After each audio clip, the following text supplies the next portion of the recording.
रहमान अस्सलाम वालेकुम। आज 16 जुलाई बरोज़ मंगल हम बात करेंगे दो अहम इशूज़ के हवाले से। सुप्रीम कोर्ट ऑफ पाकिस्तान के फैसले के बाद मखसूस नशिस्तों से मुतल्लिक बहुत अहम पेशरफ सामने आई है इलेक्शन कमीशन ऑफ पाकिस्तान से, और मैं समझता हूँ कि जिस चीज़ का इंतज़ार था बिल आखिर election commission of Pakistan supreme court के फैसले पर अमल दरामद करने जा रहा है। साथ में आपको बताऊँगा इस वक्त तक पाकिस्तान तहरीक इंसाफ के कितने एफिडेविट्स जमा हो चुके हैं, पंजाब असम्बली के, खैबर पख्तूनख्वा के और जबकि दूसरी जानिब नेशनल असम्बली के, उसके ऊपर भी हम बात करेंगे। और साथ में आपको बताऊंगा कि नवाज शरीफ की जानिब से जो एप्लीकेशन एक फ़ाइल की गई थी उसकी मज़ीद कुछ तफसीलात मैं आपके सामने रखने जा रहा हूं। जो रिव्यू पिटीशन अब तक फ़ाइल की गई है मुस्लिम लीग नून के सदर नवाज शरीफ की जानिब से, उसकी क्या तफसीलात हैं उसके ऊपर भी हम बात करेंगे। सबसे पहले तो मैं आपको बताता चलूँ कि एक अहम पेशरफ सामने आई है। FIA की जानिब से एक बड़ी कार्रवाई की गई है। अफ़गानियों को पाकिस्तानी शनाख्ती कार्ड जारी करने वालों के गिर्द घेरा तंग किया गया है। अफ़गान बशिंदों को पाकिस्तानी शनाख्ती कार्ड के इजरा के मामले पर अहम पेशरफ सामने आई है। FIA ने मुलव्वस अफराद के ख़िलाफ़ कार्रवाई का फ़ैसला किया है। इस हवाले से ज़राए का कहना है कि FIA की तहकीकात आखिरी मराहिल में दाखिल हो गई हैं और ज़िम्मेदार नादरा एहलकारों का तयन कर लिया गया है। FIA रिपोर्ट के मुताबिक नादरा ज़िम्मेदारान ने अफ़गान बशिंदों को शनाख्ती कार्ड के इजरा के लिए पाकिस्तानी ख़ानदानों का रुकन ज़ाहिर किया। पासपोर्ट ऑफिस से एक अफ़गान समेत दीगर एजेंटों की गिरफ्तारी के बाद तहकीकात का आगाज़ किया गया। पाकिस्तानी शनाख्ती कार्ड का हामिल अफ़गान बशिंदा मुजीबुल्लाह पाकिस्तानी पासपोर्ट हासिल करना चाहता था। मुजीबुल्लाह को जिस पाकिस्तानी ख़ानदान का रुकन ज़ाहिर किया गया, नादरा से उसका फैमिली रिकॉर्ड तलब किया गया। नादरा की जानिब से रिकॉर्ड फराहमी के बाद मुतल्लिका नादरा एहलकारों के बयानात भी कलम बंद किए गए हैं।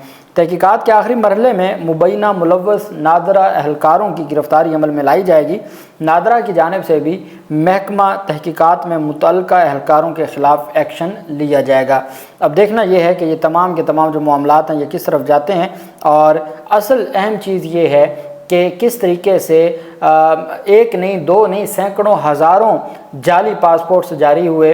और पिछले कुछ अरसा पहले भी एक कार्रवाई शुरू हुई थी कि कितने अफ़गानी हैं जो पाकिस्तान में मुकीम हैं और उनके शनाख्ती कार्ड बने हुए हैं, और धड़ाधड़ नादरा के लोगों ने पैसे लेके शनाख्ती कार्ड जारी किए, जिसके बाद फिर वो शनाख्ती कार्ड भी मनसूख किए गए थे और नादरा अफसरान के ख़िलाफ़ भी कार्रवाई की गई थी। अब देखना यह है कि क्या इसका कोई मंतकी अंजाम होता है, इसका हमेशा के लिए कोई कला कमा किया जाता है, या वैसे ही जैसे हमने देखा है कि मुख्तलिफ इशूज़ के ऊपर कार्रवाई की जाती है, कुछ वक्त के लिए कार्रवाई होती है और बाद में फिर खामोशी छा जाती है। क्या अब की बार भी वैसा होगा, ये आने वाला वक्त बताएगा। दूसरी तरफ ख़ुद को FIA का असिस्टेंट डायरेक्टर ज़ाहिर करने वाला, और साथ एक तो ख़ुद को वो असिस्टेंट डायरेक्टर ज़ाहिर कर रहा था और साथ उसने दो जाली पुलिस एहलकार वर्दी में रखे हुए थे, और वो जहाँ जाता था ब्लैकमेल करता था कि मैं असिस्टेंट डायरेक्टर FIA हूँ और मेरी ये सिक्योरिटी पर मामूर दो पुलिस वाले हैं, और वो लोगों को ब्लैकमेल करता था, हरासा करता था और पैसा बटोरता था। उस पर कार्रवाई की गई है। सत्तो कतला ये लाहौर का इलाका है। FIA का जाली असिस्टेंट डायरेक्टर बनने वाला गिरफ़्तार कर लिया गया है। सत्तो कतला के इलाके में FIA का जाली असिस्टेंट डायरेक्टर बनकर लोगों को बेवकूफ़ बनाने वालों को पुलिस ने गिरफ़्तार कर लिया। मुलज़म को काले रंग के डाले में दो पुलिस एहलकारों के साथ घूमते हुए गिरफ़्तार किया गया। काले रंग का उसके पास डाला है, दो पुलिस वाले उसके साथ हैं और वो मुख्तलिफ़ जगहों पर वारदातें उनमें मुलव्वस है, और उसको घूमते हुए गिरफ़्तार किया गया। मुलज़म दौरान गश्त सत्तो कतला पुलिस ने मुलज़म की गाड़ी और मशकूक हरकत को देख कर कार्रवाई की। मुलज़म महमूद रहमान ने पुलिस एहलकारों को बताया कि वह FIA का असिस्टेंट कमिश्नर है। जाली FIA असिस्टेंट कमिश्नर और पुलिस एहलकारों के ख़िलाफ़ दर्ज इन्वेस्टिगेशन विंग के हवाले कर दिया गया है। मुलज़म इससे कबल जाली ASP बनकर भी सादा लो आवाम को बेवकूफ़ बनाता रहा है। अब इसको कहते हैं पर्सोनेशन, कि जब कोई इस तरह के मामले में मुलव्वस हो तो पर्सोनेशन का कानून ये कहता है, और ये 419 पाकिस्तान पिनल कोड की दफ़ात के तहत ये मुकदमात दर्ज किए जाते हैं, जिसके तहत ये कहा जाता है कि अगर कोई पुलिस अफसर नहीं है और वो पुलिस अफसर यूनिफॉर्म पहन के और पुलिस अफसर बन के अपना तारुफ करवाता है, या वो ऐसा एक्ट करता है या ऐसी कुछ चीज़ें करता है कि जिससे ये ज़ाहिर हो कि वो पुलिस अफसर है, तो उसके बाद फिर उसके ख़िलाफ़ पर्सोनेशन की कार्रवाई की जाती है। कोई डॉक्टर नहीं है, डॉक्टर बन के वो ऑपरेशन कर रहा है या मरीज़ों को चेक कर रहा है, वो पर्सोनेशन है। कोई वकील नहीं है और वो यूनिफॉर्म पहन के अदालत में वकालतनामा जमा करवाता है या बतौर वकील पेश होता है, उसके ऊपर कार्रवाई होती है, तो ये पर्सोनेशन फ्रॉड है इन दी शेप ऑफ پرسونیشن، تو یہ سیکشن 419 لگتا ہے جو نان بیلیبل ہے، اور اس کے تحت مقدمہ درج کیا گیا ہے۔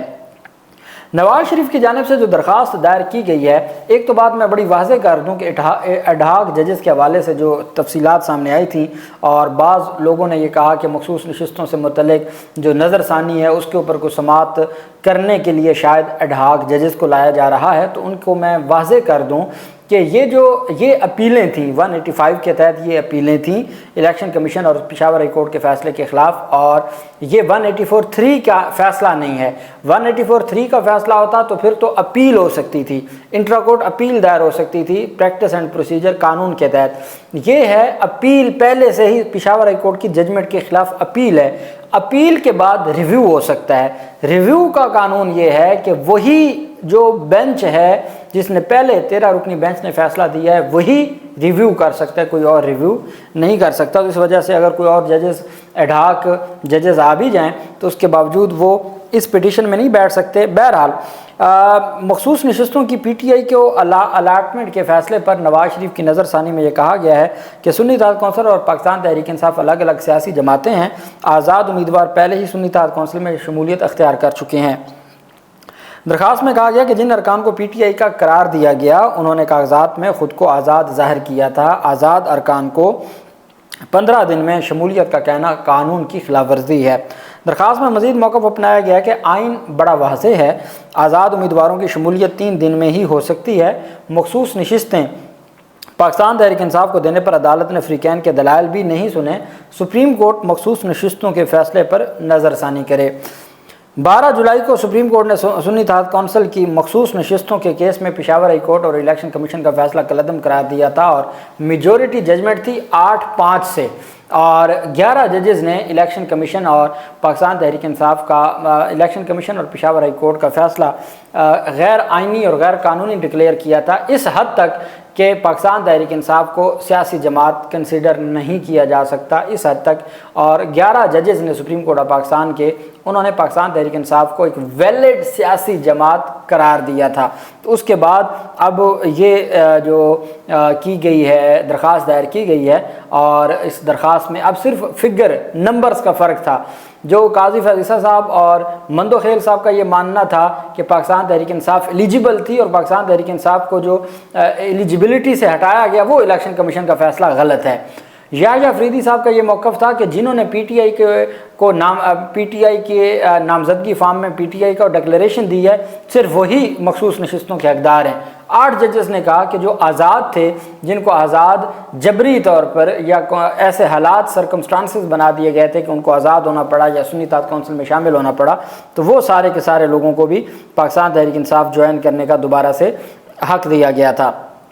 اب اچھا، ایک اہم چیز جو میں آپ کے ساتھ شیئر کرنے جا رہا ہوں وہ یہ ہے کہ پاکستان تحریک انصاف کے 39 تو وہ تھے جن کو سپریم کورٹ نے کہا کہ یہ پی ٹی آئی کے ہی ہیں، وہ تو پی ٹی آئی کے، ان کو تو پی ٹی آئی جوائن کرنے کی ضرورت نہیں ہے۔ 41 وہ تھے جو سنی اتحاد کونسل میں تھے، ان 41 میں سے 37 لوگوں نے اپنے بیان حلفی جمع کروا دیے ہیں، مطلب خیبر پختونخوا میں تمام کے تمام جمع ہو گئے ہیں، پنجاب اسمبلی میں اکثریت 90% جمع ہو چکے ہیں، اور باقی آج شام تک پاکستان تحریک انصاف کلیم کر رہی ہے کہ جمع ہو جائیں گے۔ لیکن جو اصل تھا وہ تھا نیشنل اسمبلی میں سے 41 میں سے 37 کے بیان حلفی جمع کروا دیے گئے ہیں۔ ایک ایم این اے غائب ہے، ایک ایم این اے کا بھائی غائب ہے، ایک ایم این اے کے بیٹا 16 سال کا وہ غائب ہے، اس کے باوجود ان تمام نے اپنا ایفیڈیوٹ جمع کروا دیا ہے۔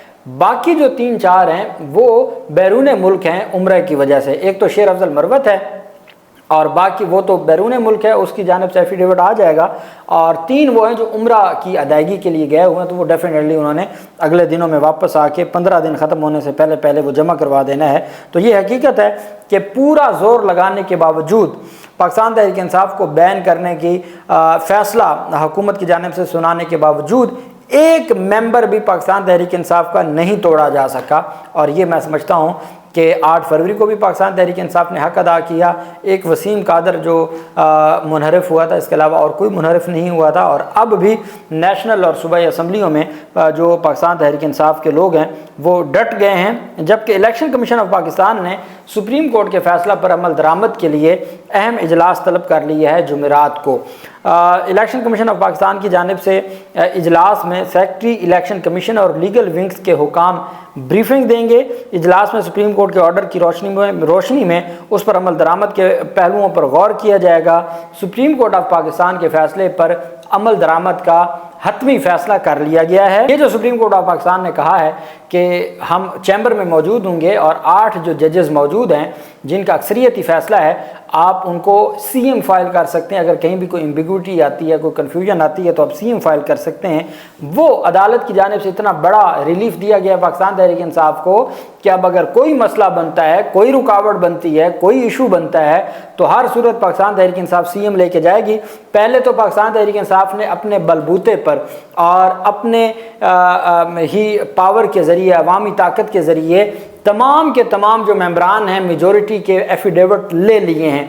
अब वो इलेक्शन कमीशन ऑफ पाकिस्तान में जमा हो चुके हैं। अब इलेक्शन कमीशन ने इजलास बुलाया है। अगर इलेक्शन कमीशन कोई टेक्निकलिटीज़ में जाता है तो ultimate supreme court of Pakistan के 8 रुकनी बेंच पहले ही फैसले में ये कह चुके हैं कि आप हमारे पास आ सकते हैं, और वो काजी फैज़ ईसा साहब के पास नहीं जाएगा, वो 8 जजेस अक्सरियती के पास जाएगा और वो चैम्बर में सुन के ही डायरेक्शंस दे देंगे। अल्लाह पाक पाकिस्तान का हामी नासिर हो। बहुत शुक्रिया। अल्लाह हाफिज़। पाकिस्तान जिंदाबाद।